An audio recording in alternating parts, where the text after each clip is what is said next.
All right. Hello, hello. This will be probably the last story for now.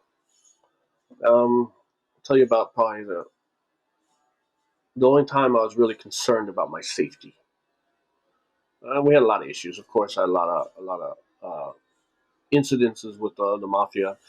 But the thing is one of my friends who ran another club, who was friends with one of the high ups mafia that run Yokohama. I knew him and I was cool with him. I had always had a good relationship with him. So whenever anything got really too crazy with the low level guys, I would just call him and be like, hey, this happened, and these guys came to my club trying to fight, and this happened, and he'd make sure that the upper people knew, and of course they're coming to my club causing problems, and they're the low level, so he would just say, just drop it or leave it alone, tell them to back off or whatever. Because I had like three times where I was marked to say where I was told to be careful till this cools down. And I mean, comes with the territory. I wasn't going to back down.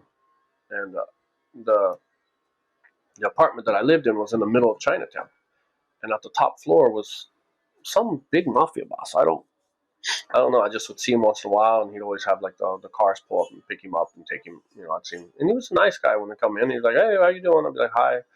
So, I heard he was some really important guy, but I never really found out. I was lower floors. I always see him in the elevators. But anyway, so here's a story. It's not the Japanese side. This is a different side. So we're in the club. It's a weekday. I think it's a no. I think it's a Sunday. So it's the slowest day. It's the slowest day of the week. Nobody really comes to the club on Sunday, but there are people playing pool, darts, things like that. We have pool tables on the side, darts, and then the club itself and games. So we're over there, we have a few Navy guys in there, a few Americans or whatever, and then we have this Asian group playing pool. I say Asian because I thought they were Japanese at the time, but it turned out they weren't. So I'm over there and I'm doing absolutely nothing. I think I'm just rearranging stuff. I'm talking with the DJs to find out, what's going on, what events, just chilling. And I hear a bottle break, like a shatter, and look over at the pool area. And there's only one group of people in the pool area, the Asian group, and the guy is yelling at the girl. She's holding her head, and he's got a broken bottle in his hand. And I'm like, what? So I run over there with my staff, my managers and stuff. We run over there and like, what's going on and stuff like that. And he's yelling at her in Chinese, and she's just like saying sorry. And she told us she's got glass in her hair. So this guy hit her over the head with a glass bottle. And I thought at the time they were a couple. So, but the older guy with them was Japanese. He was spoke Japanese, and he was talking with my manager. He's like, "I'm so sorry. Don't worry about it. We'll take care of this." I'm like, "Well, you guys need to get out. You don't, hit a girl over the head with a bottle." And I said, "You need me to call the cops." And that kind of upset the guy that I would tell the girl that, do you need help, kind of thing. So he starts yelling at me, and he comes at me, and he's still got a broken bottle in his hand. This is really quick. So security grabs him, takes the bottle out of his hand, and throw him on the ground. And the old man was like, "Stop, stop! Don't do that! Don't do that! Don't do that! Leave him alone! Leave him alone!" And so it was a Sunday. It wasn't much going on. The girl's like, "No, I'm fine. I'm fine. Just forget about it. It was my mistake." She's just saying it was my fault. It's my fault. It's my fault. And I'm just like, "Oh my god! You see this in movies? How is it your fault to get hit over the head with a bottle?" I'm just like, they don't want us to call the cops. What can I do? So we take him outside. We carry the guy out, and we let him down. And he gets up and he's ready to fight and stuff like that. Security grabs him, but the old man, I hear him saying, "Not here, not now. Not here, not now." And I'm like, that's a weird thing to say. He's an older guy, he's Japanese, but he's got kind of like a lawyer look to him, kind of like legal, like he's official. So I tell security, don't hurt him, just hold him. Something's weird here. So the girl's like, she's just the whole time head down, hands down. She just doesn't say a word. And the Chinese guy's yelling at us in Chinese, and then he switches to Japanese, and he's like, you can't touch me, you can't do this. And I was like, look, we're gonna let you go. Just go home. This is between you guys. And he's like, what I do to my sister is, my business. I'm like, your sister, okay. I said, you're right. It is your business.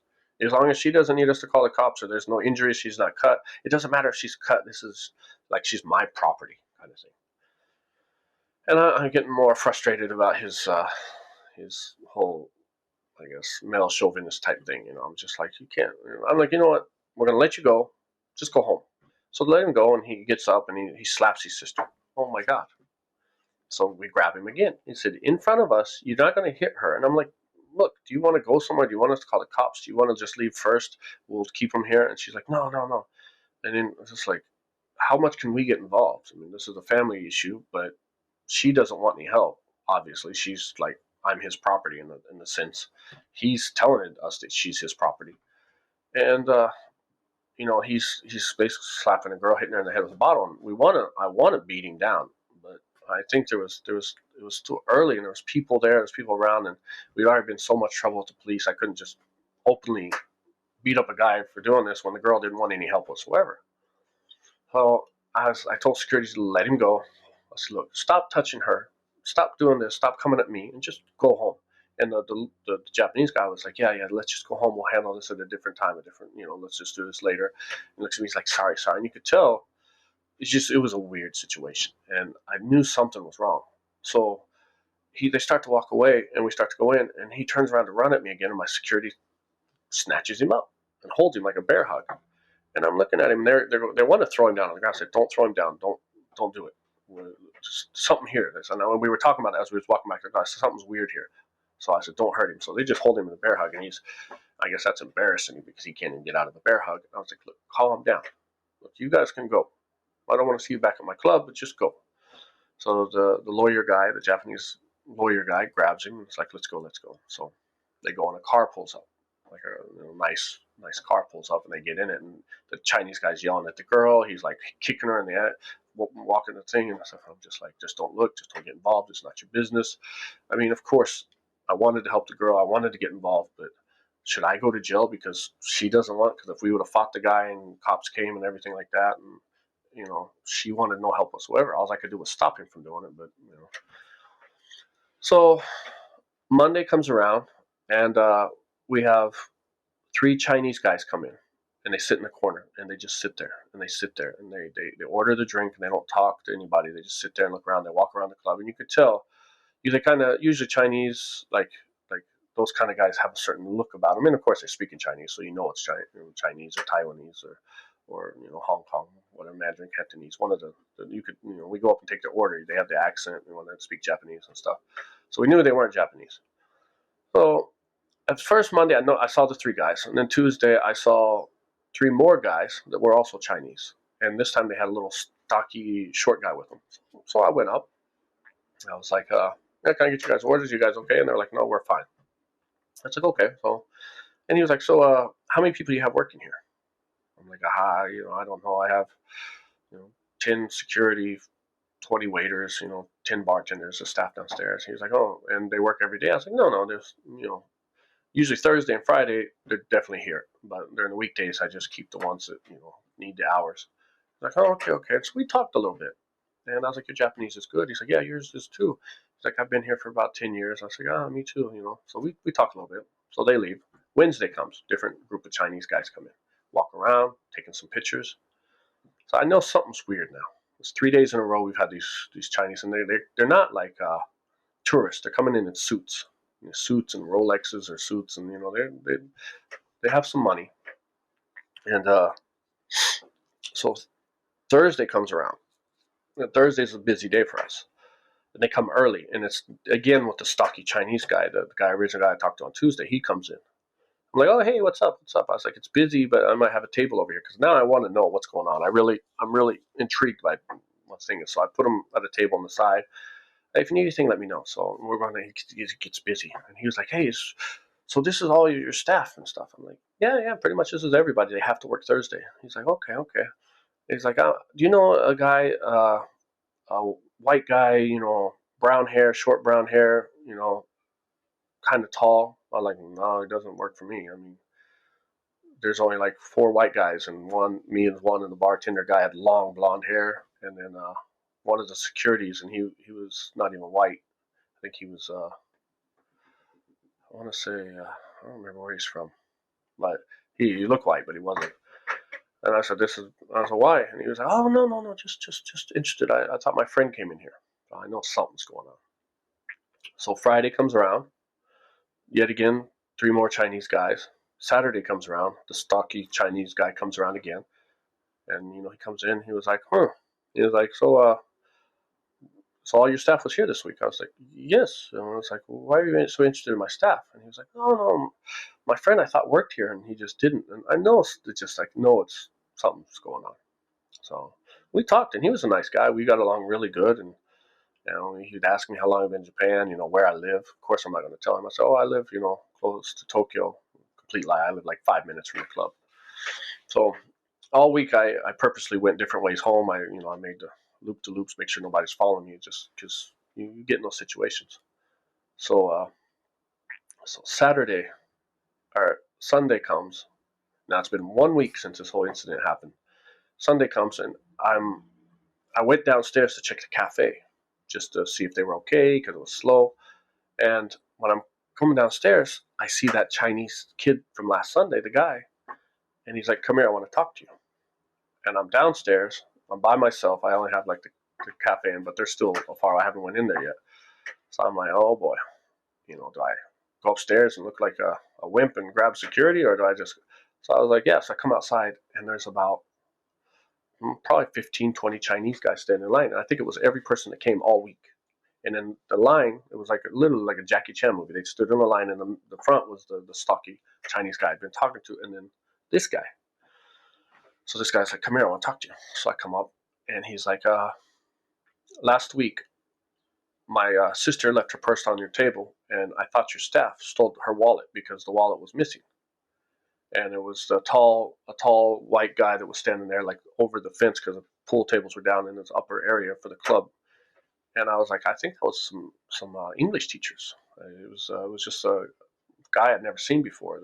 They weren't military because the way their hair was and stuff. So I don't think, but they weren't my staff. And he was like, yeah, I thought it was your staff. So I've been sending my people in all week to look for him.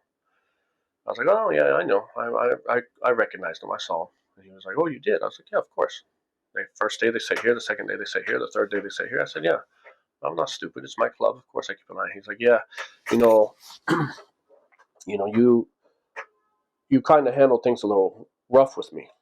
And I was like, well, you did have a broken bottle in your hand. You did hit your sister with a bottle. You came at me several times. This is my club. If you had a club and I come at you, what would your people do to me? He's like, no, you're right. I kind of hurt my shoulder. I said, yeah, well, I got scratches here. I got cuts here from you, and from you coming and attacking me and trying to swing at me and stuff. And he was like, yeah. Well, he was like, I just wanted to. I'm thinking now that these guys are out here, something's going to happen. And the way he's so calm, it was scary because it wasn't like a let's fight. It was your last words type feeling. So I'm like, I said, I apologize for you getting injured. I apologize for any way that was thing, but I was there to protect the girl because of what had happened. I didn't know about the wallet because you didn't tell us about that. If you would have told me then, I would have grabbed the guy out of the club or whatever if he was still there. I said, I let you bring in your people all week. I said, I didn't. He's like, yeah, actually, my bodyguard. Bodyguard? Well, what do you mean by that? He's like, my bodyguard. He said that you were actually a good guy. He talked to you a lot this week, and he said that you're really good. I was like, I appreciate that. And he's like, you said that you really love the Chinese culture, and so I was like, yeah, of course. I mean, that's why I'm in Japan. I love the Asian culture.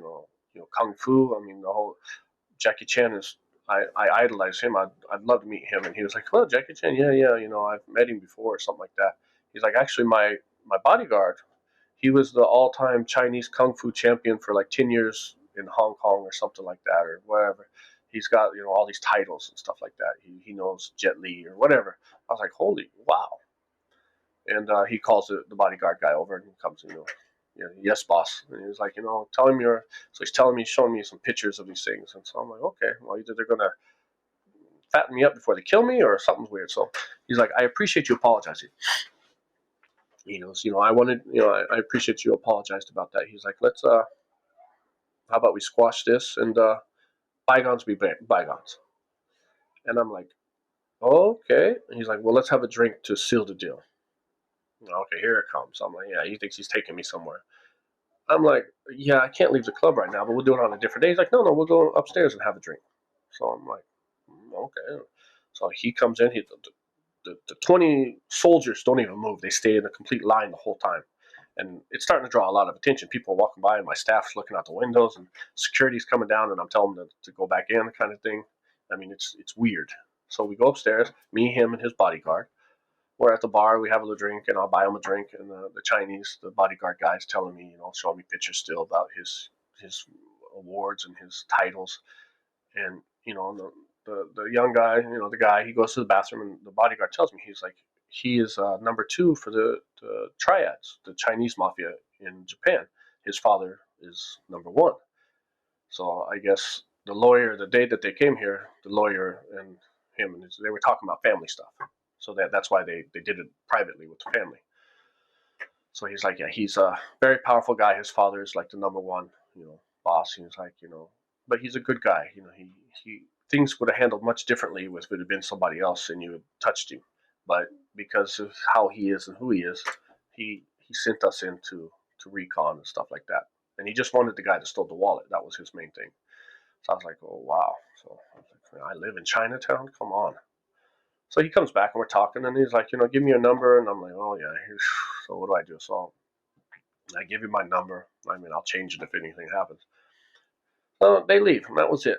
And then the next day, which is Monday, which is my off day, I'm gonna go to the beach because I've been working for 7 days straight. So I took Monday off because it's a slow day. So I'm going to the beach, and I'm coming downstairs to meet my boy Chris to pick me up on the bike. And you can come to the first floor or the second floor, which is like the entrance, and you got electric doors and come out, and you have the key that you come back in. Or you can come to the bottom floor, which is like right on the road. But there's no, once you come out, you have to use a key to get back in. There's no electric doors. It's a pain. So, and I didn't have a key on me. I had flip flops, shorts, a towel, and a t-shirt on. I'm going to the beach for a couple hours. So I come out, and right when I come out that door, I look up, and there's 9 cars with just mafia lined up, and it just looked just like yesterday. And the door clicks behind me, clack, clack, and I'm trying to open it from behind. I'm reaching behind me, turning the knob. It's too late, and I'm like, oh man. And these guys are looking at me. So I've like, they found out where I live. They fattened me up. Now they're here for revenge, and I got scared. I was like, this is it. I'm looking around to see what weapons I can grab, or what I'm gonna at least try to take one of them out. And then the door behind me opens up, and it's the mafia boss guy. He's like, hey, what are you doing? Where are you going? I'm like, oh, going to the beach. I was like, you want to come? And he was like, yeah, I wish. Oh, I wish. No, I have a big meeting today. I gotta do business. Next time, rain check, we'll go. And then as he walks out, all the cars, the drivers, and all the people bow to him, and he gets in like the middle car, and then they drive away. So my mistake. I was okay, but my heart skipped a few beats, and I thought that was it. That was my throwing in the towel time. They were gonna take me somewhere and swim with the fishes. So that's my story about dealing with the Chinese side of things. Hope you liked it.